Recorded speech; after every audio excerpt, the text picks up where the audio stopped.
Halo, assalamualaikum warahmatullahi wabarakatuh. Selamat pagi Indonesia, selamat berkarya. Masih di channel C2 Speed. Pagi ini, terima kasih yang sudah mengirimkan kritik ataupun sarannya ya. Mungkin saran-saran kalian juga bermanfaat buat saya ya ataupun tim saya.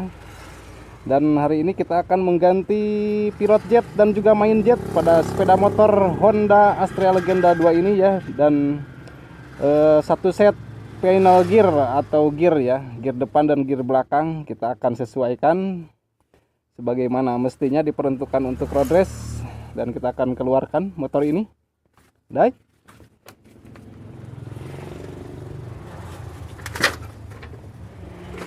Oke.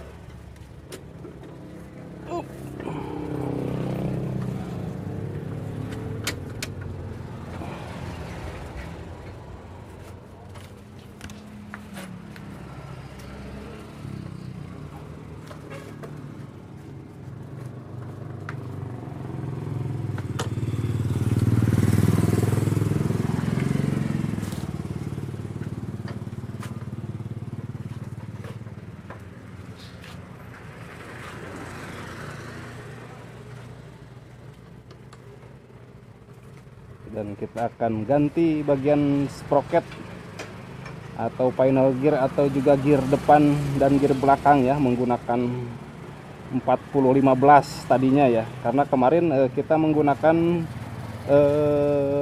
gear dengan ukuran 32-14 dan pilot jet 45, sedangkan pada main jet 125 ya. Dan kita akan stabilkan menggunakan pilot jet 120 dan main jet 42 guys. Akan lanjut kembali. Wah, baik, beres? Beres. Oh, padahal baru ditinggal sebentar barusan teh udah beres ya. Oh, sudah beres katanya guys, tinggal penyesuaian ya. Dan ini gear yang digunakan kemarin ya, 32-14 final gearnya. Makanya tarikan motor seperti berat ya, kayak ngap. Dan ini juga pilot jet dan juga main jet yang kegedean ya, terlalu besar ini lubangnya. Dan ini juga ya 45 dan 125, dan sekarang sudah diganti menggunakan pilot jet 120 dan main jet 42. Dan kita akan test drive menggunakan gear depan 15, belakang 40. Jangan kemana-mana. Oke guys, kita akan segera lakukan test drive lagi ya pada sepeda motor Honda Astrea Legenda 2 ini. Setelah penggantian final gear menjadi 15-40 dan main jet jadi 120 dengan pilot jet 45 ya, dan akan kita test drive sekarang juga.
Oke guys, mungkin cukup sekian dulu ya, dan sepertinya masih terlalu basah untuk settingan dengan pilot jet pilot jet 42 dan main jet 120 ya, dan langsung kita bongkar kembali sampai benar-benar maksimal. Untuk kalian yang sudah nonton, terima kasih. Terus like, subscribe, atau berkomentar di bawah sini. Untuk yang berwawasan lebih, silahkan tinggalkan sarannya. Dan mungkin saya nanti akan mereviewkan lagi ya, setelah motor ini benar-benar good job, I like it. Dan kita masih sedang membongkar pada bagian karburator ini. Terus berkarya Indonesia. Selamat pagi dan terima kasih.